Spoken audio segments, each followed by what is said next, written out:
Now, I am told there were people lining up outside looking for the fireworks display. And I understand that it is to be taking place in this room this evening. Intellectual fireworks, that is. We're pleased indeed to have Professor Marris and Professor Rees with us and look forward to the exchanges that will occur on the inaugural evening of these lectures. I'm going to first introduce Professor Marris, and he will speak and share his presentation. Following that, we will take a 10-minute break, and you will want to return after that to hear the response that Professor Rees will be making. And after that, we'll see if time permits, there may be other responses or questions from you, folks who are gathered here. So welcome again, and now let me introduce to you our first speaker. Robin Marris is Professor Emeritus in Economics at Birkbeck College, University of London. His most recent works that he has authored include Ending Poverty, 1999, Managerial Capitalism in Retrospect, 1998, How to Save the Underclass, 1996. Professor Marris has a long and remarkable career, including service in the Royal Air Force. He has been on the faculties at Cambridge. At one point, he was the chair of the department at the University of Maryland and brought an already excellent department into world-class status. His most important works have dealt with the whole notion of managerial capitalism. If you're looking for a Keynesian, we have one, real live one with us this evening. Friend of Professor Galbraith at Harvard, and one who has continued to speak for the importance of liberal policies and growing capitalist markets. It is indeed a delight to have him as the keynoter for this event. And would you join me, please, in welcoming Professor Marris.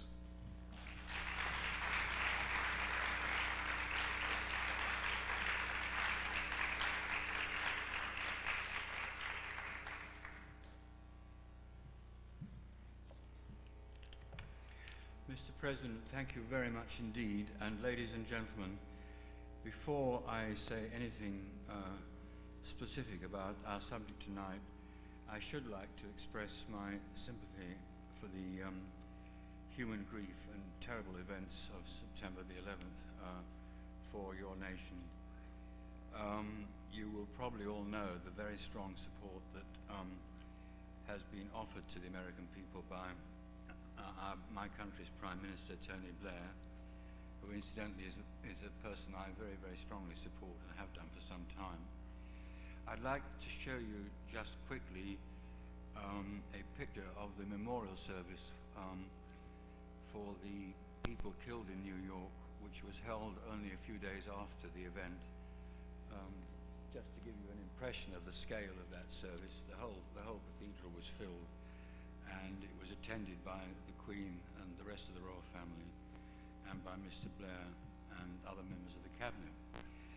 Now, there's an obvious connection between the New York massacre and the subject of world poverty. Of course, the perpetrators, particularly the leading perpetrators, were not in fact poor. Like bin Laden himself, they were mostly from families of the affluent Islamic elite. But it is also quite obvious that the fundamental situation in the world, which has permitted such people's conversion to a destructive fanaticism, is of course the international division between rich and poor countries.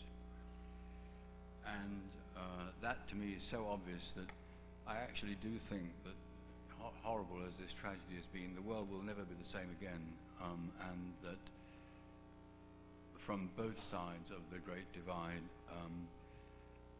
the significance of and the necessity of eliminating the divide will now become something that the human race will see is so essential that they'll stop messing about with it in the way perhaps they have been said to have been for the last half century. Now, I now go to the notes that I wrote before September the 11th, and they began by saying how pleased I am to be back in Clermont. My last visit was 40 years ago, but I still remember it with great pleasure as both enjoyable and stimulating. I remember a particularly pleasant intellectual atmosphere. I did address a seminar in which the general public were present, and I just have a general remembrance of an enjoyable and highly sophisticated discussion. I don't think that we talked, I can't remember exactly what we were talking about. I know it was the problems of the world, and almost certainly we were talking about problems of development, but I'm absolutely certain that we would not have been emphasizing poverty in the way we are tonight and the way we are generally in similar discussions today. The change of emphasis and the recognition of the significance of the persistence and existence of poverty in the world has increased enormously in the past 20 years. And this I find significant. The fact that the emphasis has changed and that the information that one needs, for example, to study the problem has increased on a vast scale. All these organizations that many people are so suspicious of, like the World Bank, even the International Monetary Fund, let alone the United Nations, and the governments of the world, are collecting data and presenting their policies in a completely different way. And in every case, the test of a good policy, whether it's in the World Bank or whether it's from my own country's government, is what will it do for the poor. And this is an enormous change of emphasis that has occurred in the last 20 years. Now, I think the reason why I've been invited here is that a few years ago I was approached by a publisher to write a book about the future, a book about the future of world poverty. And I was offered an upfront, a very generous upfront advance. And that means that the publisher must have had a subsidy from somewhere. I know that. And that's significant in itself, the fact that there were people wanting such books to get written and published. My suspicion is, oddly enough, that the money came from the CIA, which again makes one realize that the world is not always as it seems and has changed. Now, the theme of that book was essentially as follows.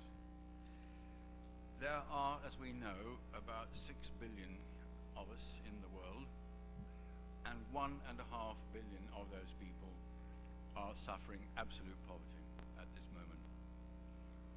There's also great inequality among people who are not absolutely poor, people who are, as it were, above the poverty line, but there are huge inequalities among them. The average citizen of the first world has a standard of living 7 times greater than that of the average citizen of the third world. And if we look at the poorest 20% of each world, the poorest fifth, then the difference is even greater. In other words, the poorest people in Europe and the United States are 10 times better off than the poorest people in the third world on average. There's also been an increase in some countries in inequality within first world countries. This is mainly, oddly enough, an Anglo-Saxon phenomenon. It's a phenomenon of my country and yours, and also some other English-speaking countries like New Zealand, that since about 1970, the degree of inequality in our society, economic inequality, has increased. I'm going to come back to that a little bit. It isn't it's a subject of much discussed and much considered, and probably you all know quite a lot about it. But it's not my main theme tonight, but it was actually the topic of the book that I wrote before that one, called How to Save the Undercurrent. But we can come back to it a bit. So what is the challenge of the future that I set out in my little poverty book. And my answer to that is that we have a situation which is completely intolerable. But also, it's no longer necessary. It's perfectly possible to rectify it within a reasonable time horizon. The means are there. This is the difference between my approach and some other people. When I say a reasonable time horizon, I'm saying 100 years. But when I say rectification, I'm saying something quite extreme. I want to see a world in which the average citizen of what is now the third world has the same standard of living as the average citizen of what will then be the first world, allowing for some further growth in the first world standard of living. That's quite an ambitious thing to do. But I am saying that it could all be done within 100 years, and a great deal of it could be done within 50 years. And I'm going to attempt to show you how. Before I do that, I do think it is necessary for those of us who want to display an interest in the question of poverty to think a little bit about the problems of definition and measurement. Whenever one reads about the subject, you will find that different authorities, different articles, different journals, different newspaper articles, etc., often use different practical, quantitative definitions of what they mean by poverty, how they would say that a particular person or class of people were poor, and so forth. And the issues raised by that are quite profound, and so I'm going to trouble you a little bit with the actual, what I'm going to call the nitty-gritty of it.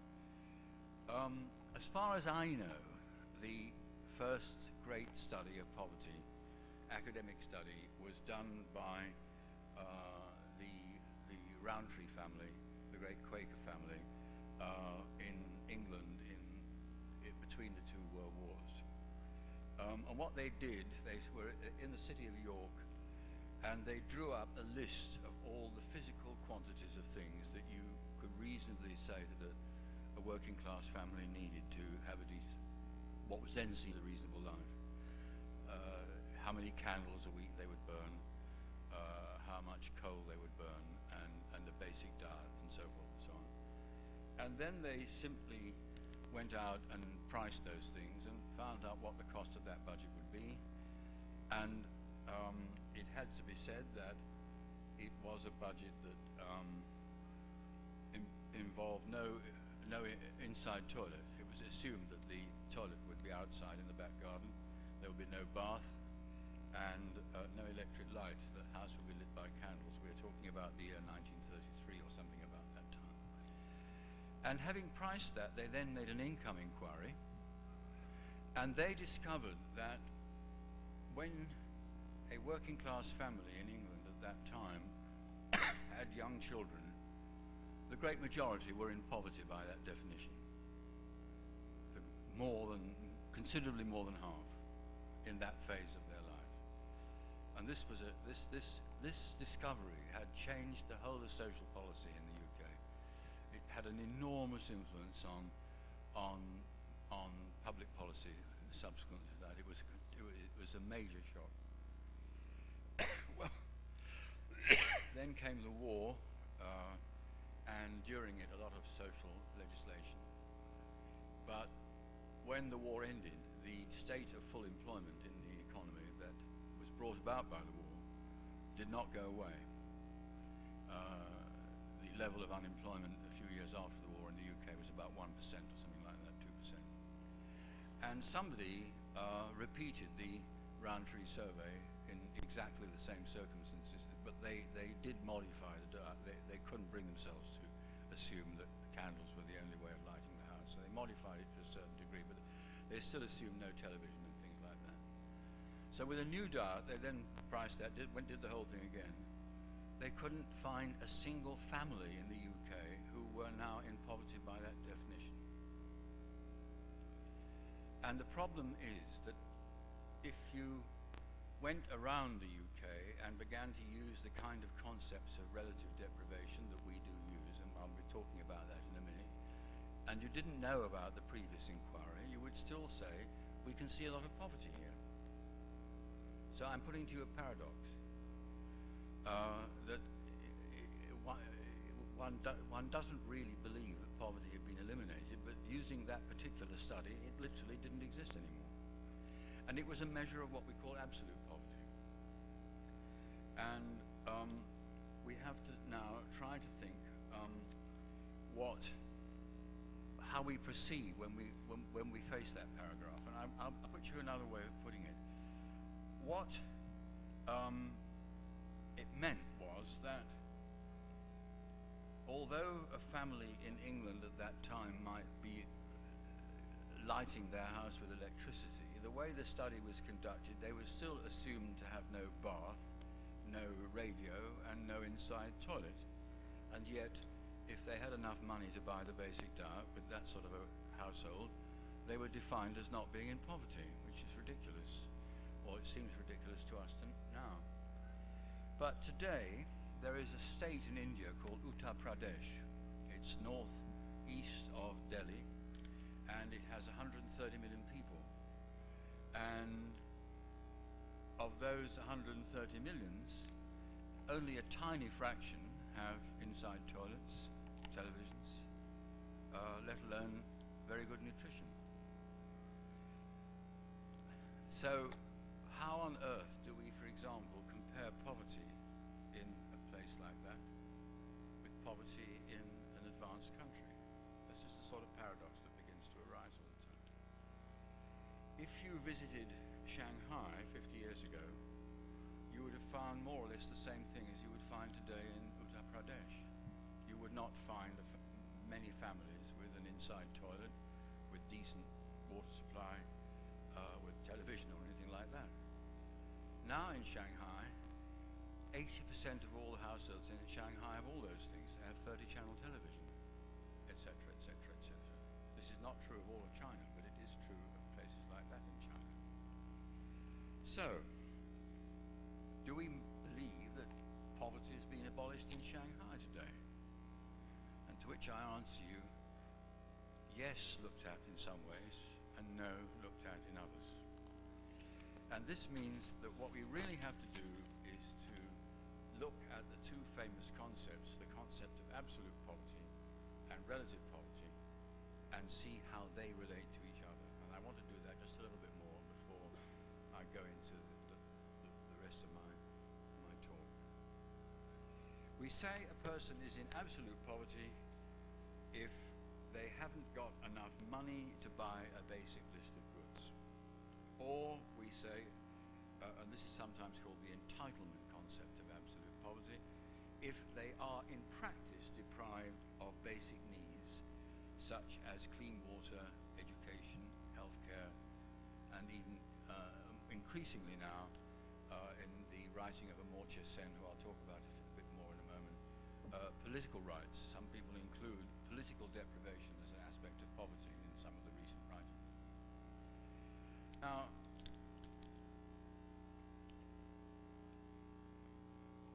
relative poverty has many definitions. Let me give you one, and it's much easier than to see what we're talking about. For example, a very common definition is to say that a person is suffering relative poverty if their income is half the national average, or is less than half the national average.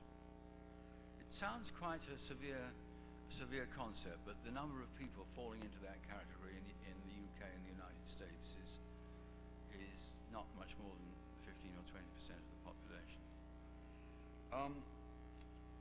In effect, when you look at it this way, if you think of a situation where the whole society is getting more prosperous, but the relative income distribution, the general payout doesn't change, then the proportion of people living below that poverty line, as I've just defined it, will always be constant.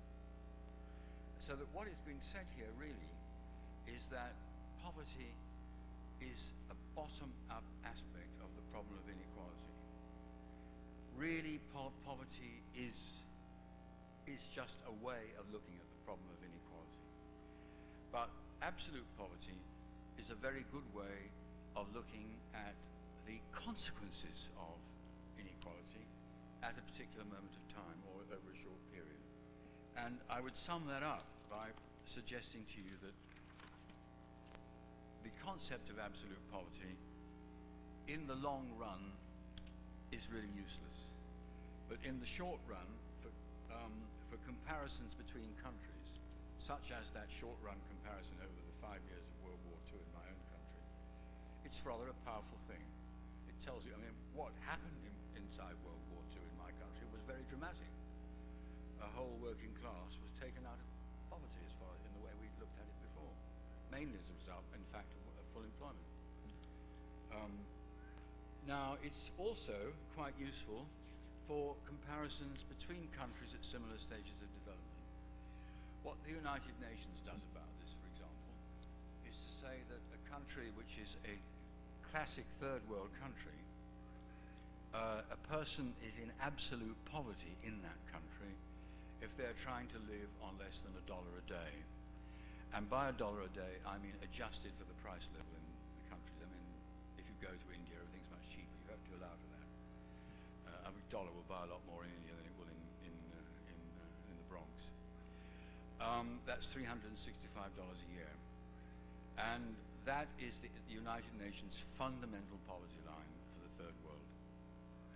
Now, if you then find two third world countries, one of which has, say, 15% of people below that line, and another which has 23% below that line, you can jolly well say that there's more poverty in the one country than the other. It's quite clear at a moment of time.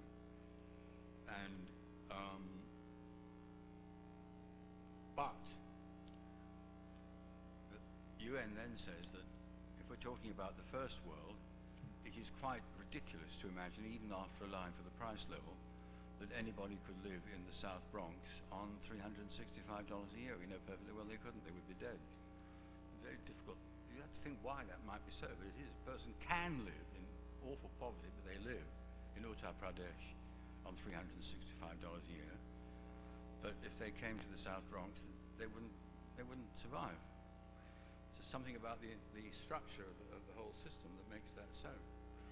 And so the United Nations actually has I think it's still called $14 a day. There's a problem about these price levels. I like to think of it as $15 a day. It's about $6,000 a year. And you will find that the proportion of the US population below that line is not all that much higher, actually, than it is in Europe. Partly because we're using the same absolute measure, this amount per year, and the US average income level is so much higher than it is in Europe that the two things cancel out. The relative poverty in the United States, as measured by the sort of measure I gave you, or by, for example, simply looking at what proportion of the GDP goes to the bottom 20% of the population. Any of those measures of relative deprivation, of inequality, put the United States as the most unequal country in the first world. I think you probably all know that. The next country is my own. And I believe New Zealand is rather high. I don't know about Canada. The countries that come out well are basically the European Union countries other than the UK, like France and Germany, and Italy, and Spain. So I think that what we'll find is that the concepts of absolute poverty and relative poverty are things which we will understand better by use, and we will slip between the two of them in a way which doesn't mean inconsistency. It is because of the nature of the problem that we will sometimes be talking about one thing and sometimes be talking about the other, and sometimes the one thing will lead to the other, and so forth and so on. Now, there's another problem I want to talk to you about, is the measurement of international inequality, the measurement of the differences, the degree of income inequality between nations as a whole rather than people. Is it true, as many people think, that the rich countries are always getting richer and the poor ones getting poorer? I don't think anybody means that the poor countries are actually getting absolutely poorer. What they mean is that they're falling further and further behind. It's widely believed, is it not? I'm sure many people in this room believe that. And I now want to show you a difficulty about answering that question. If we could have chart 1A, please. 2A, you know that. I've already warned you, it's my fault. This chart has had a dramatic history. It was corrected by our next speaker, who discovered a frightful mistake in it and has saved me from dreadful embarrassment when I was standing up here explaining something and realizing the numbers were all wrong. Now, I believe it's very, very instructive indeed. What we're measuring here is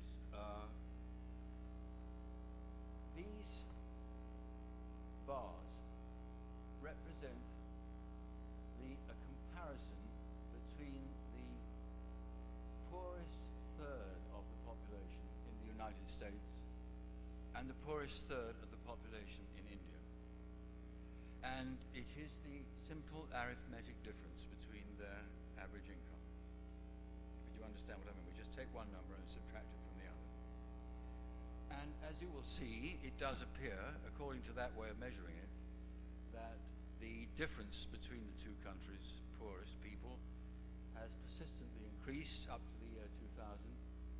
And in the kind of hidden model that I've got behind these lectures, a set of projections, it projects to increase until the year 2050 and won't start falling until then, on a reasonable projection of the way things would go in the future.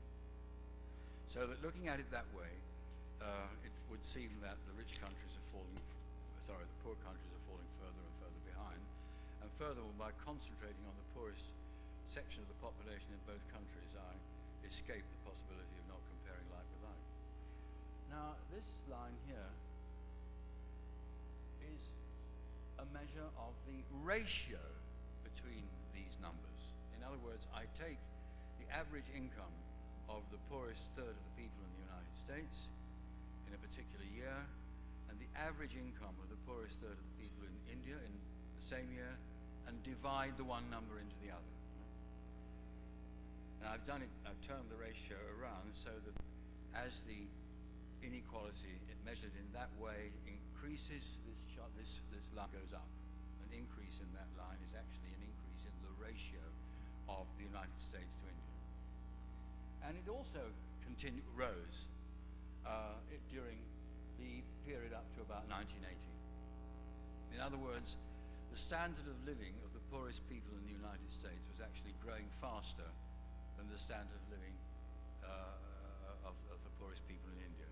By growing faster, I mean growing faster in percent per annum. But after 1980, it began to turn around. The reason for this is that India has had quite an economic renaissance in the last 20 years. And that the economic renaissance in India has not led to an increase in inequality. We know that. There's been great studies of it. In other words, the benefit of the improved economic performance in Indian GDP has been spread down to the people as a whole. We know that. And according to this, when projected forward, according to my assumptions as to what I think is going to happen in India and what I would try to guess might happen in the United States, there's a complete catch-up. The difference between them completely disappears at the end of 100 years. So the one thing is going the one way and the other the other. And so it's pretty awkward, isn't it? That way of measuring the thing produces a completely different answer from the other way of measuring it. And what are we going to do about that? Oh, by the way, can we just show them chart 2B, please? Here is Mexico, which I've chosen because it's nearby to here. And it's the same story, except with a slightly different timing. Mexico began to improve her relative position to the United States earlier. And the whole story is a little less ambiguous, it's less erratic. Now, what's the explanation for this? The answer is it's a mathematical freak.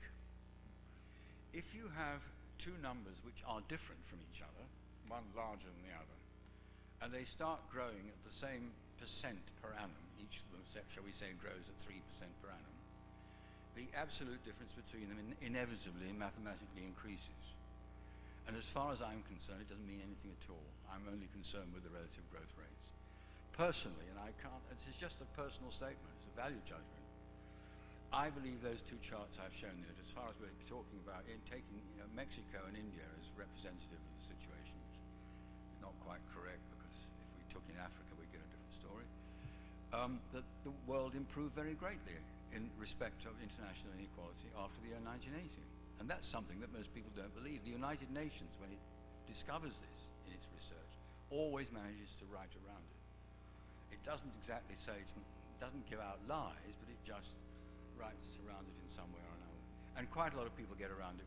When they discover what's happened to the relative change position, they start quoting you the other one, because they're so embarrassed to discover that the world has actually been improving.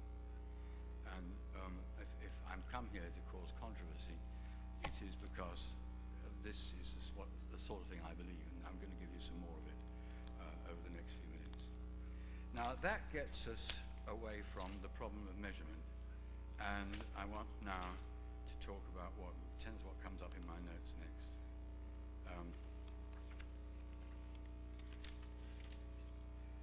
Right.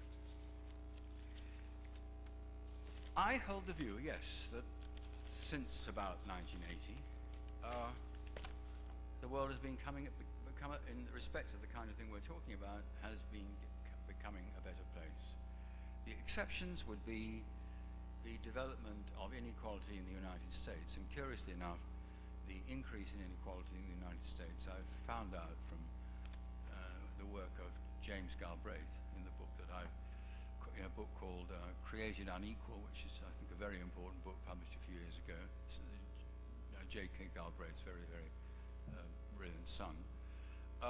That the increase in inequality in the United States set in quite early. It set in the early 1970s and increased rapidly, and we don't really know yet whether it has stabilized since Mr. Clinton was elected president. Joe Stiglitz, of course, because he was Clinton's chairman of the council, argues that it has, or if anything, has slightly improved.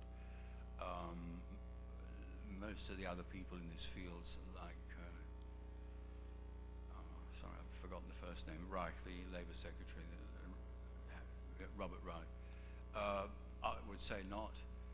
I have found that I can't get the figures really to settle what's going on at the moment. My hunch is that the reduction of unemployment that eventually occurred must have had an effect on reducing inequality, and that there are, however, other factors which are really very powerful in the whole first world, creating very, very high income earning possibilities for top people. I think the IT revolution increases the productivity of top people in an absolute sense, and that automatically, as it were, increases relative inequality. That is a rather fundamental force, which I don't know how it's all going to end up, personally. Otherwise, throughout the world, the UK hasn't got an ideal story either. We had an increase in inequality under Mrs. Thatcher, which my present government believes it is reversing, and they've done certain things which are very strong, which cannot but avoid having a major reversing effect on the trend.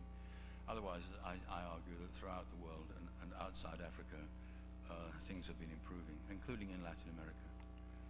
Now, the next section, therefore, of my talk is labeled Carrying on the Good Work. How can we do what I want to do, which is to meet the challenge that I put to you at the beginning?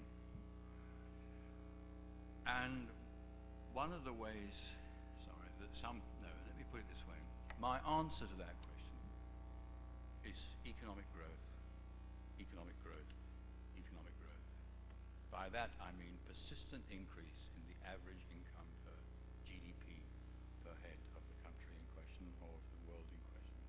And most particularly, what I mean is that the average income per head of third world countries has to grow faster than that of first world countries over a long period of time, and that the average income per head of poor people has to grow faster than that of rich people over a long period of time. And I believe it's all possible, and is to some extent already happening.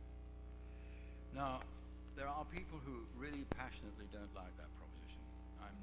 I don't fully, I've been in these debates in other places, and I'm pretty sure that it'll come up here. I don't really understand it very well, but may I put one thing as a crude and horrible economist? Let's imagine that you were to accept that the situation that we have is intolerable. That's to say, we've got to get rid of the inequality, the income inequality, that it's morally not acceptable for the human race to go on like that. Let's imagine we try to do it without economic growth, that we try somehow, by some politically magical method, to simply redistribute the money from the rich to the poor by taxation or what have you. And we did it in such a way that the whole world was equal, more precisely that the average income of every country in the world was the same. What would happen would be that the average income of an average first world country would be reduced by 3/4. The average income of an average third world country would increase by only 25%. The payoff for this impossible revolution is very small. So that even if it would happen politically, the benefits of the world would not be very great, because the standard of living of the third world will only raised in absolute terms by 25%. And this is what I mean by showing you that we're always jumping between absolute concepts and relative concepts here. Perfectly true, we would have eliminated all relative poverty and relative inequality, but the absolute standard of living of the third world would only have increased by 25%, which is nothing. As far as I'm concerned, that this is a logical proof that my solution is the only solution. And, you know, it's just one of those things. It's like Newton's laws. Now, I want to show you a scenario for doing it my way, which I believe to be feasible. Could we have chart 1A, please?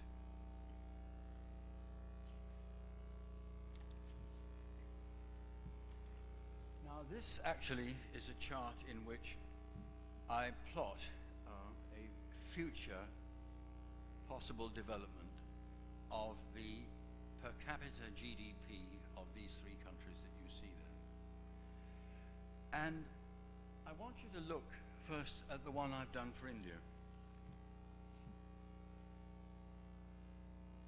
Where are we? It's green. Here is the year 2000. Here is what's happened in the past, and here is what I'm assuming would happen. Oh no, that must be the United States. India must be the red one. Here we are at the year 2000. Here's what's happened in the past. Here's what I'm assuming for the future, and that looks very optimistic, doesn't it? It seems to accelerate, right? Why should it accelerate? I could show you what's been happening recently, and I seem to be projecting a rising curve, and there's no particular reason for that. And the same with Mexico.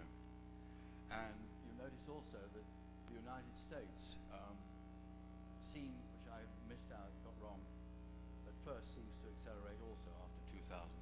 So could we now have chart 2B? Those are the ordinary arithmetic numbers. 1B, sorry. This is the same thing on a log scale. And of course what it means is that I'm plotting in such a way that if a country is growing at a constant percentage rate every year, it comes out as a straight line on this type of chart. Now, we normally see economic development as being steady when it is at a steady percentage rate. In other words, if somebody says to me, what has happened to the economic growth rate of India over the past 10 years, and I said it was steady, what we would mean would be that it seems to be growing steadily at 2.5% per year or something like that. There's a very good reason for that. The richer a country gets, the more capital stock it's got, and so forth and so on, so that the absolute size is not a very good way of measuring its capacity for development. So all development theory operates in these terms. Now you see that in the case of India, I'm not assuming any acceleration over recent performance at all. I'm really taking what's been happening in India in the last 20 years or so and projecting it into the future.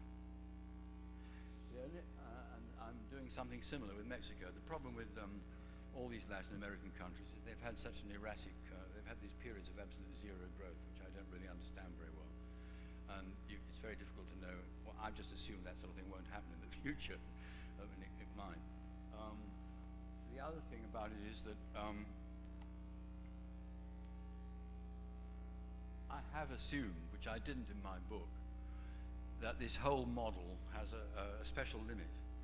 That once a country gets to a per capita income of $50,000 a year, it stops growing. Now, that means that the United States stops growing quite soon. And I've done that because I do have a kind of an instinct that when we all get to be as rich as that, I can't really believe this constant growing process that I see in front of me. It doesn't seem right. I mean, a country where inequality is not too great and the average income is $50,000 a year. Because I suppose around here it doesn't seem very much to you people, but I mean, but I've just been in La Jolla for the night, and etc. But it is a hell of a lot of money, really, by any other standards. But those are Southern California, maybe. So I've done that arbitrarily. That's why these things come to a stop up there. Why the whole thing flattens out eventually. You don't have to believe that, but it's not a very important part of what I'm saying. But what I'm trying to say to you is that to achieve what I want, we don't have to assume that anything very much different happens as far as economic growth is concerned in the third world from what's been happening recently. This is very, and this is something most of us are not very familiar with. I mean, these Latin American countries like Mexico, they have these terrible setbacks, but between them, they grow very fast. India, basically what's happened there, she took off. She did have a very, very sleepy period for the first 30 years after independence. But changes have been made in economic policy. I'll tell you what they are. The ones you won't like to hear this, if many people here. They're a liberalization and more free trade and less restrictions and less government, taking off a whole lot of government restrictions on business and things like that. This doesn't mean I'm a great believer in free trade and free this and all that. I'm not an extreme economist at that time. But in such countries, in the first quarter of, the last third, 50 to 75, once a country adopted the idea of protection in order to pursue economic growth, very often what happened was there'd be no economic growth, and the protection would become completely bizarre. You couldn't import anything, you couldn't start a business, regulations were piled on regulations on top of regulations. Very much the same world that Adam Smith was writing against. The way governments behaved in the 18th century in our own countries. The issue is not regulation, it's when it goes crazy like that. And there's a new regime, it's a bunch of people, mostly trained, I'm glad to say, in my own university, who sort of run the country while the politicians come and go, and who've kept it going through a very big political change recently. And the results have been very, very good indeed, very good. And the country is now growing as fast as China was at her fastest growing phase, etc. Now, what more have I got to say about that? Why have I chosen these two countries? I've chosen India because India has, a quarter of all the people in the third world who are below the United Nations $1 a day poverty line. This is far more poor people than there are in Africa, are to be found in India. In Uttar Pradesh alone, there are more poor people, I believe, than in the whole of Central Africa, etc. India is much neglected in our discussion of these questions, both her weaknesses and her potential future. She's got big, big problems to overcome. So that's why I chose India. Why did I choose Mexico? Basically because Latin America is a different place. I mean, the average income per head in Latin America is so much higher than it is in a country like India that you're almost beginning to talk about different worlds. But otherwise, I chose Mexico because it's a country that many of you here know well. The exceptions to all of this are particularly Central Africa. It's Africa between the Sahara and the Zambezi River have had a terrible time. They've either had no growth or negative growth. But fortunately, I know that it worries all of us, that situation. only 10% of the United Nations people in poverty live in that particular region. If one can treat that region as a separate matter, it's not a good region to talk about when you're talking about general problems of world development. It's a problem for itself, for charity and help. Now,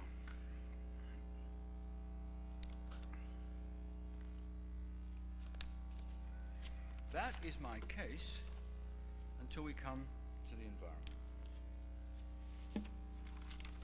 which is obviously comes into everybody's mind. How can we possibly do all that and not destroy the environment?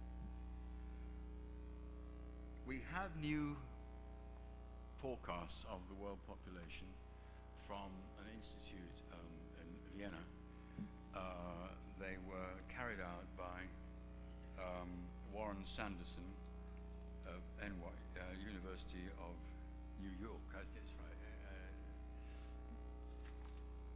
UNY at Stony Brook.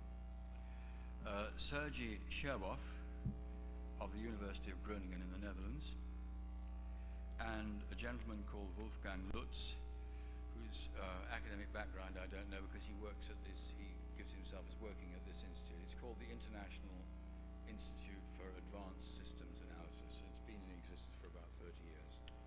And they do powerful mathematical and statistical, they apply powerful mathematics and statistics to various different kinds of world problems. And this particular time, these chaps started to go into demography. And what they did was something very similar to what the United Nations does when it forecasts world population, and which is extremely important in relation to the lecture we're having tomorrow night. The whole problem is to forecast the development of total fertility, crudely the birth rate, but in a more sophisticated sense of the word. The basic model that the UN uses and that these people use is that population explosions occur because the first beginnings of development cause a fall in the infant mortality rate. This does not immediately impact upon people's expectations. People basically want to have a certain number of surviving children. Families want to have a certain number of surviving children. Knowing that on average a certain number of children are going to die, they adjust their family creation accordingly. The implication here is that the human race always knows the degree of birth control in one way or another, either by abstinence, late marriage, or what have you. The great population explosion, the first great population explosion was, I suppose, in my country in the Industrial Revolution. And in the course of all of that, the first thing we had was these extraordinary medical advances in sanitation and so forth. So the infant mortality rate came rushing down, and the Victorians went on having very large numbers of children.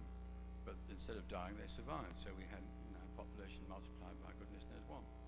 That's the classic model. And everybody has been looking at the third world to see when countries would have what's called the population transition. That is to say, when people realize they don't need to have so many children, and the birth rate, the total fertility rate starts to fall.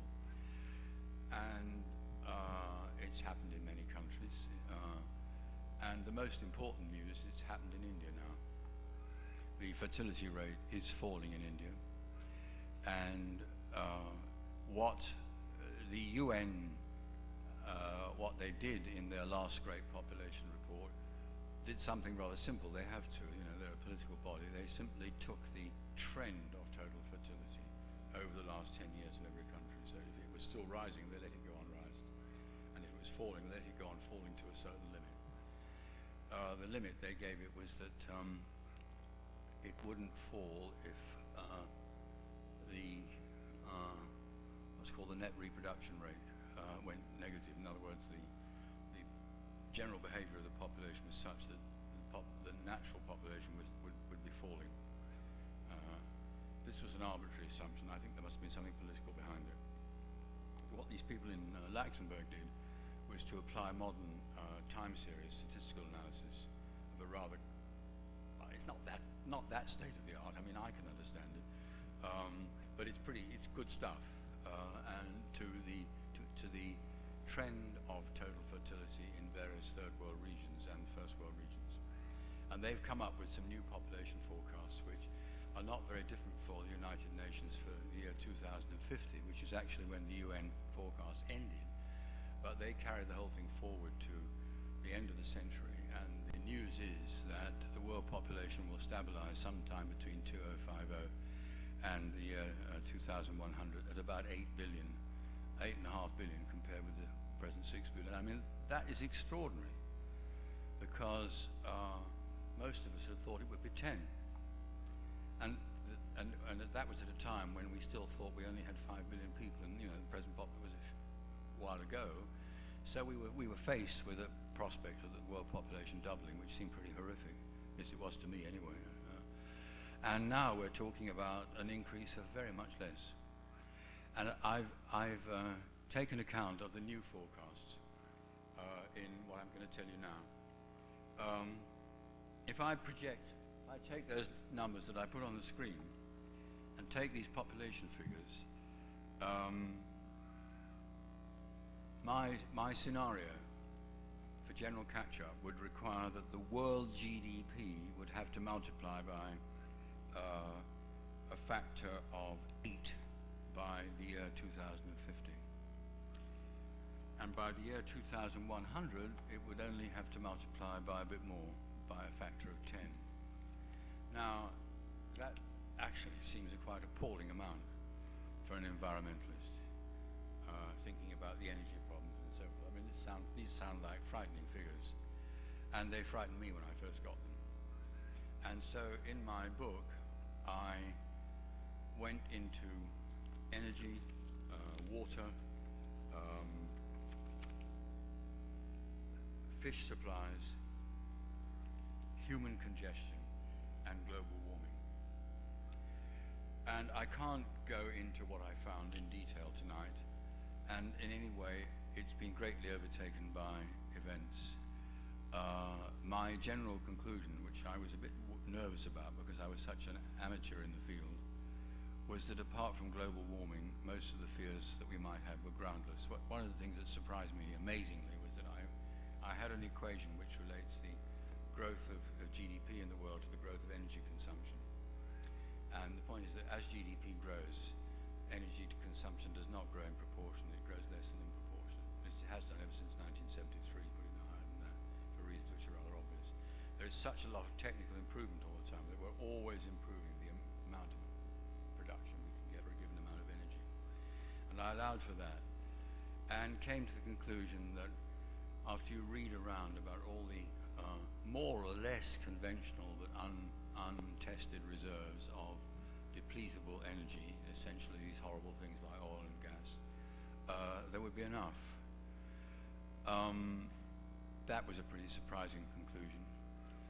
But of course it's not very interesting if the use of all this energy is going to cause us all to boil over with global warming. So to me, it all, to use an unfortunate phrase, boiled down to the question of global warming. And I went into that as best I could. I'm no expert. What I did was to get hold of the pre-publication volumes from the Intergovernmental Panel on Climate Change, which I think about that thick, which I found extremely difficult to read. And I did read into it, the whole subject of it elsewhere. And I reached the conclusion that global warming was a very serious threat to my scenario, or to the human race anyway, and that it could only be tackled if this growth of production in the third world somehow was achieved with a much smaller emission of carbon than would happen if we did it the way we do it now.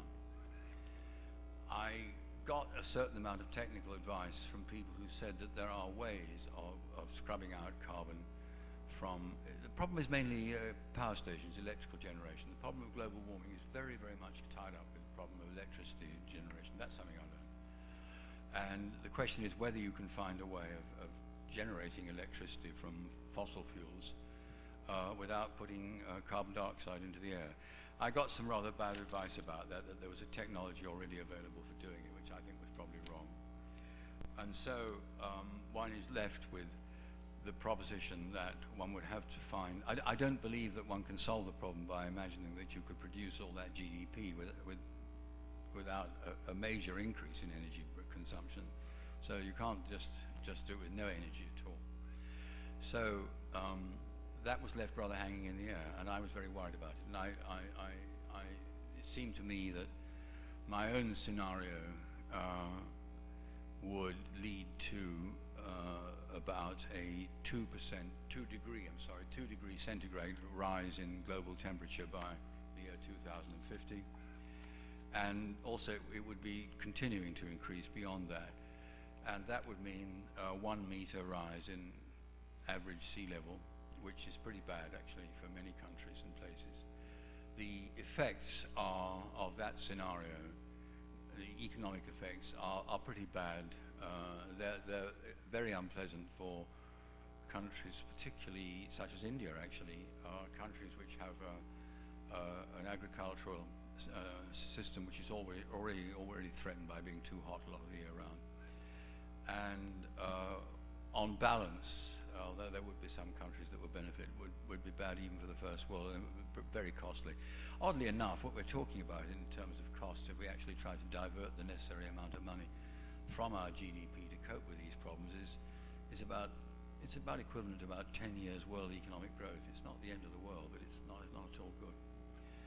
Now, what has happened since then, and this is where I may need some protective clothing, is that I have become completely devoted to the work of somebody who I'd never heard of until about 2 or 3 months ago.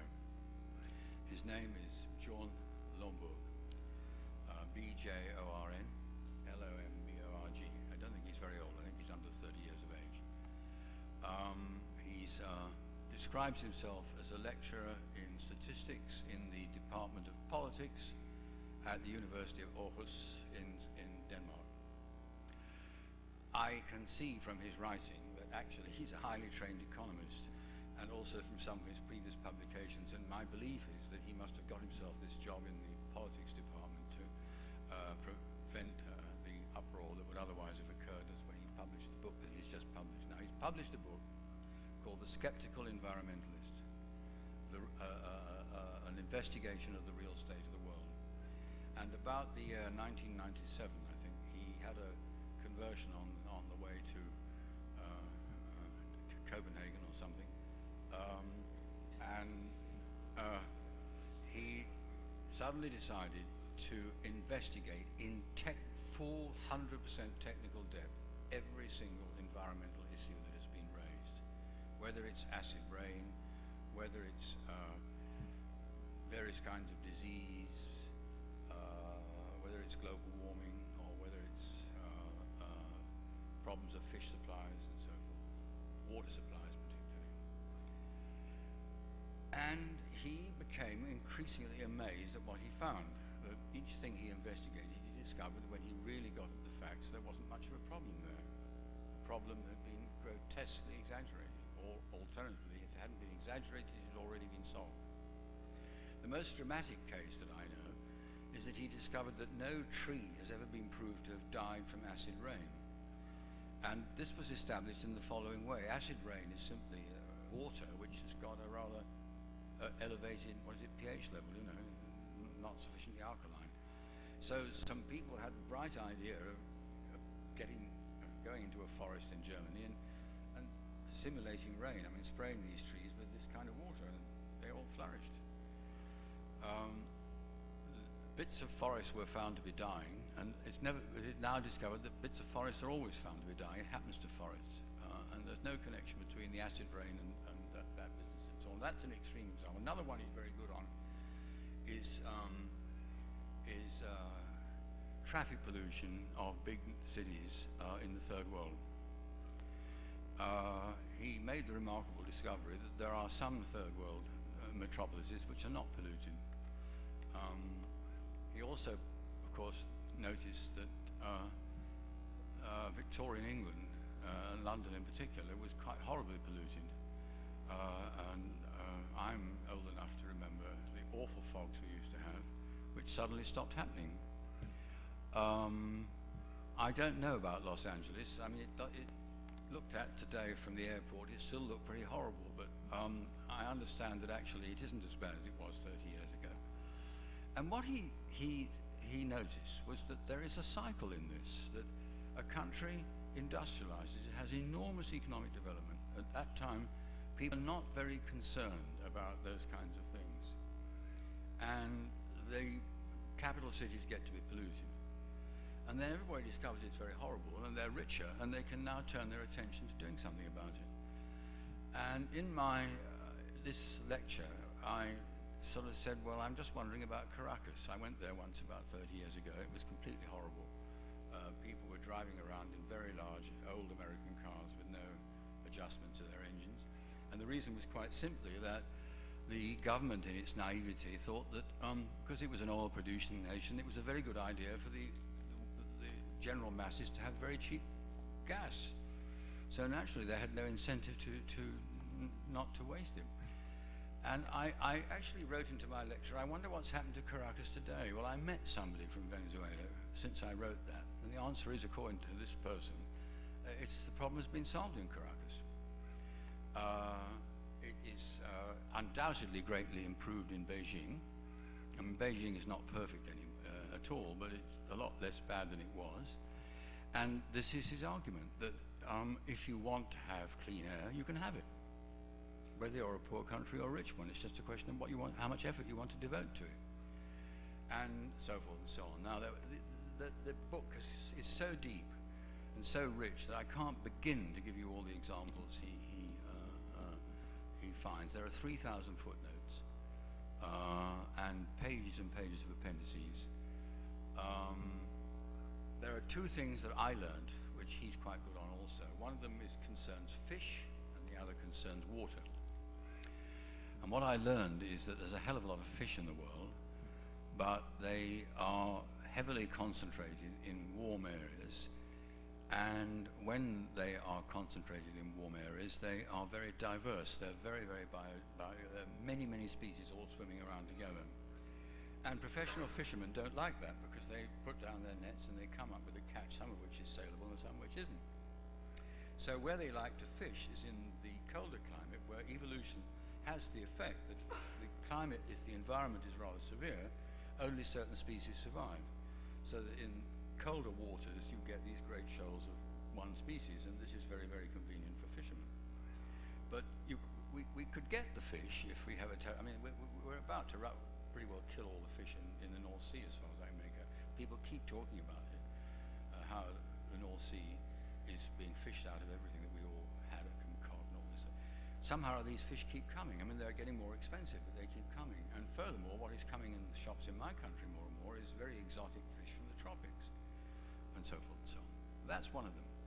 The other one is water, which I know goes absolutely to the right in here to a lot of people who are concerned with the environment. And a thing I learned, which I didn't learn at school, was that the quantity of water on the planet is fixed. Water cannot be destroyed. It cannot escape. It just changes its form or its place. It's either becomes steam or ice or water, and it can be saline or non-saline, and it can be in the sea, or it can be at the top of a mountain, or what have you. And what basically happens is that clever human beings find themselves near rivers and places. They use the water for various purposes. Some of it passes through their body or through their kitchens.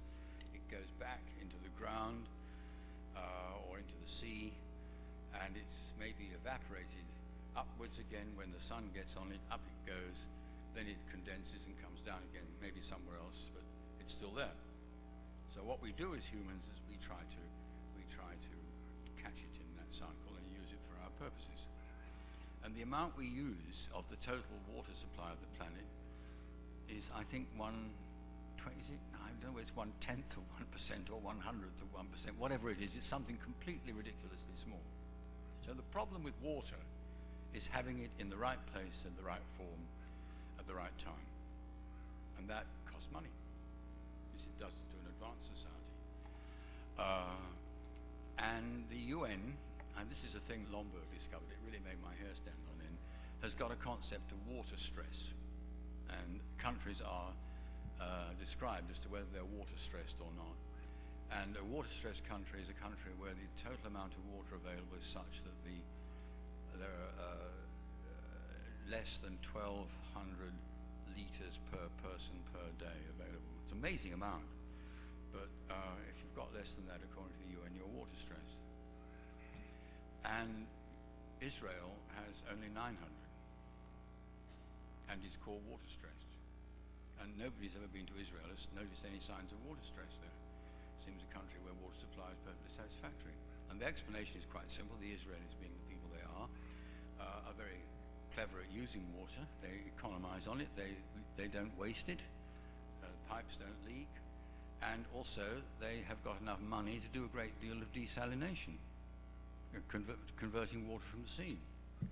If we were rich enough in this planet, we could very easily provide all our water, if we really want to do it that way, by desalination. It just costs a lot of energy. And this particular example I've given you that Lomborg dug up absolutely staggered me. Now, Lomborg on global warming. This is the crucial thing.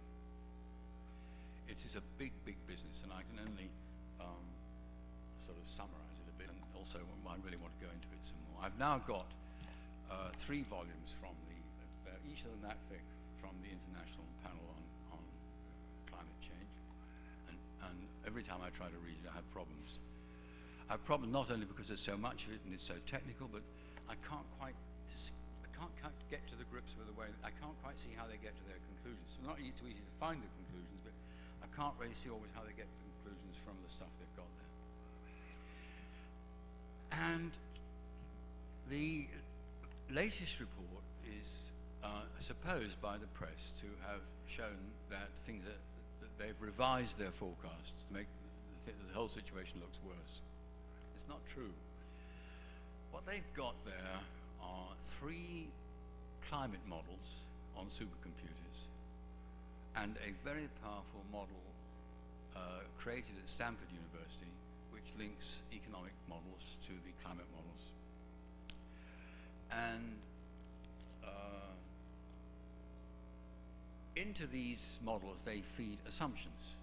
The models can't tell you, for example, at what rate solar energy may develop. It's a technical question which has got nothing to do with computer modeling. It's a matter of looking into the research, looking into the technology and forming a judgment, and things like that. And many, many assumptions are put into the models. And when you put them in different combinations, you get a lot of permutations. So supposing there are only 6 exogenous assumptions to make, you put them in different combinations, you can get a very large number of different scenarios. Each scenario is the result of these powerful models churning out the results of a particular concatenation of assumptions. And each concatenation is called a scenario. And the figures that come out are called the result of the scenario. In their new report, the panel effectively did calculations for 84 different scenarios. And they then presented them, and in such a way that the people who've reported on them have treated them as if they were all equally likely. And that means that what you do is you take the median or the mean scenario, as it were, and treat that as the news. And that does come out with, again, the 2-degree temperature rise and the 1 meter sea level rise, assuming no Kyoto, or Kyoto being not very effective, which in its present form it can't be. I mean, unfortunately, President Bush is right about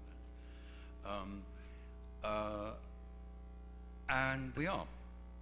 But the problem is that you have to look into each of these exogenous assumptions and think about them and the technology behind them before you can evaluate whether a particular combination of the assumptions is equally likely as some other scenario. And Lomborg has gone into it And in particular, he's very horrified at the fact that they make no allowance in any of the assumptions for technological change in the feasibility of solar energy. Now, apparently, we're going to get big surprises in that there are big changes coming, and solar energy could well be a major thing of the future, quite practical, etc. And so he said, I'm now going to look into this whole thing again and look and see if I can find what I might call my view of the most likely scenario. The most probable, not just a simple arithmetic result, but what I would suggest by subjective research as the most probable scenario. And I challenge anybody else to do the same research as I have before they challenge what I'm doing.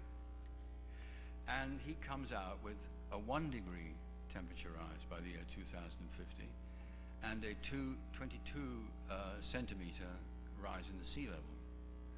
Now, I can't tell you, I know enough to know that that is a dramatic difference. We can go from the very large scale. Every attempt to work out what would happen in the first world suggests that that would actually be on balance beneficial. The economic situation of the average first world country would be better with that, with the possible exception of the United Kingdom, where if the Gulf Stream gets reversed. Russia and a lot of American agriculture would benefit quite considerably, etc. At the other level, still countries such as India, well, the whole of the sort of middle part of the South Asian continent, where they have this chronic problem of the sort of monsoon cycle, would still be hard hit. But if you try to cost that out, it turns out that the cost is to be measured in billions, and a large increase in aid would be sufficient to offset those billions. I'm not saying that's the right way to do it. If a whole lot of people are going to have their lives made very nasty by the whole thing getting hotter and hotter, it's already too hot, one might think of other ways of helping them. But, and particularly if they're not responsible for what's happening, I mean, it's entirely something that's been done to them by us. But it's manageable. Now, I mean, going from that level to something that I know very intimately, which is I once went on a holiday in the Maldives Islands. You know, for those of you who don't know, I'm sorry to be patronizing, but it's a group of islands in the Indian Ocean, about 350 miles west of Sri Lanka. And it's a group of about 1,000 atolls. It has been traditionally populated by a mixture of people of Arabic and Indian origin, and has been Islamic for a very, very long time, and used to have a sultan. And when the Portuguese tried to conquer it, they were driven off. It's about the only part of the world that actually drove off all the colonists, partly the reason being it's a rather long sea voyage. The British did no more than call it a protectorate. We put in no administration, we just put in a naval coaling station. So there was a sultan. It was a pleasant sort of place, but with a dreadfully high infant mortality rate, because on these very low-lying islands the water table is quite high, and so you can get a decent supply of fresh water by just digging a hole. But also, of course, all the sanitation is going to go down that hole. So the children will, the infants will get typhoid, get diarrhea, and nobody can save them. There won't be any medical facilities. So that the death rate from infantile diarrhea would be enormous. Now, that place had a revolution, and now has a president who, and they are Sunni Muslims, but of a moderate disposition. And they discovered diving tourism and other tourism.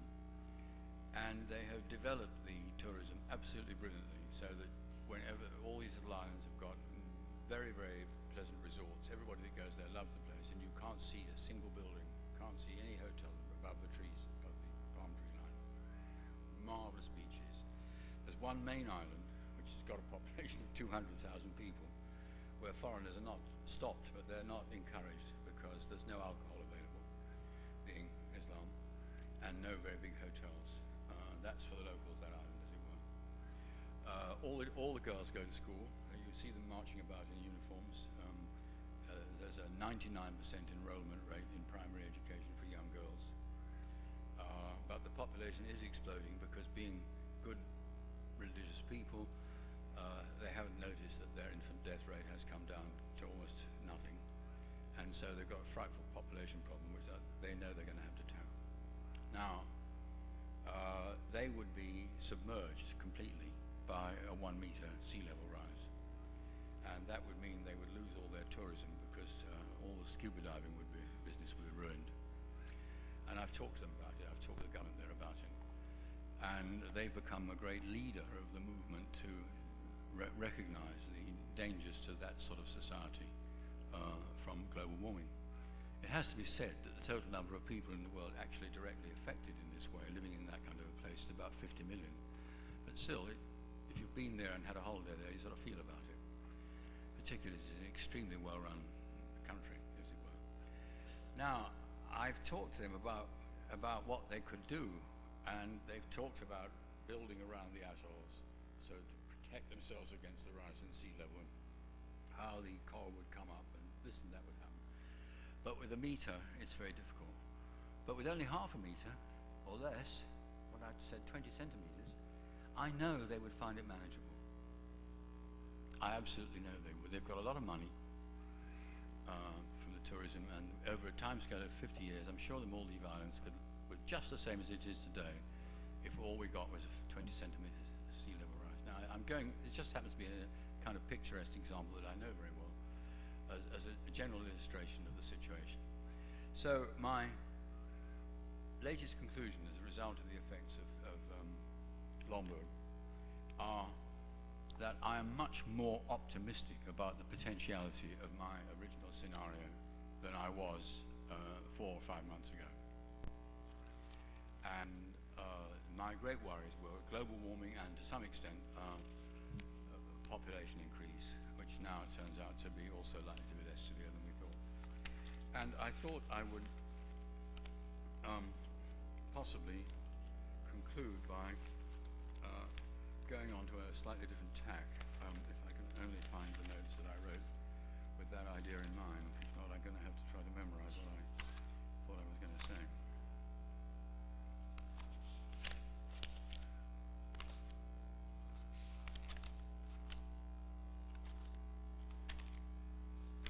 Let's see if I can do it anyway.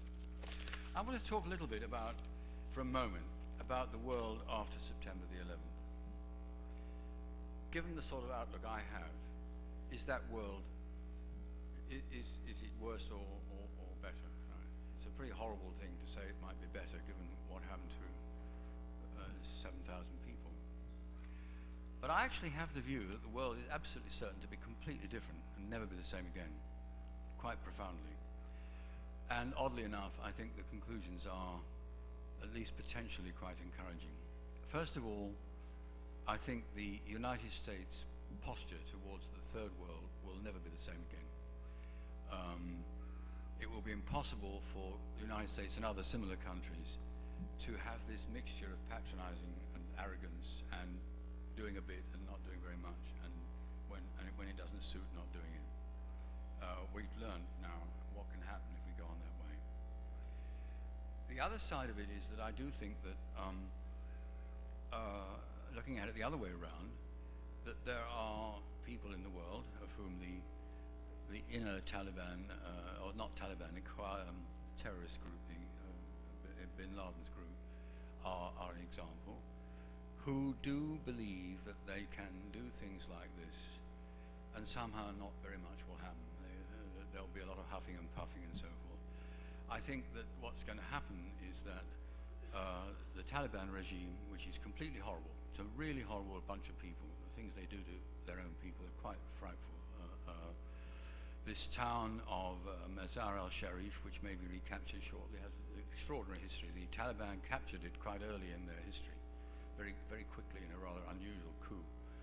And at first the population tolerated it. Now the population there is Shia Muslim and Persian speaking rather than Pushtan speaking and Sunni Muslim. So they're completely different from the Taliban people. But they tolerated them for a bit. And then these young people, they'd arrived in their little jeeps and things, started throwing their weight about, saying all the women had got to not only cover up from top to bottom, but wear an extra face mask. A woman with squeaky shoes was obviously trying to attract men, and if she was caught with squeaky shoes in the street, she'd be beaten with sticks, and things like that. And the population rose up against them and killed a lot of Taliban and evicted them from the city. This was about 4 years ago. Now, sadly, I think, the Taliban recaptured that place, and they virtually killed every man, woman, and child in it, of the Tajik minority. They're very, very awful people. I'm not saying they started out that way, but they're a sect or a movement that has become very, very awful. I believe they will be removed, and that, for example, some kind of international regime will have to deal with the sad and strange and exciting history of Afghanistan.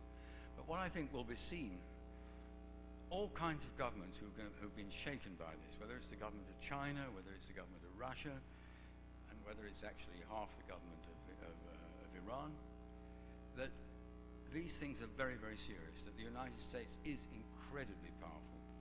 I mean, this is what they'll see, for all its weaknesses and for all its troubles.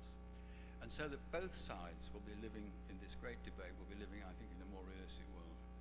I think the effect of that will be that all kinds of problems that we see, one of the classic one, of course, being the Israel-Palestine problem, which has been allowed to bitch everybody, as it were. I mean, I'm a great admirer of the state of Israel, but it's completely in the wrong at the present time.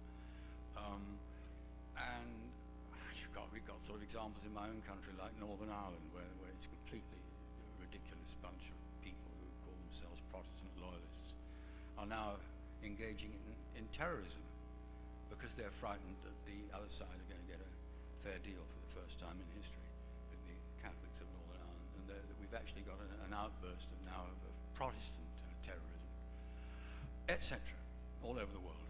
The other great one is Kashmir, and a lot of these things, which are running sores, are also running saboteurs of the process of global agreement towards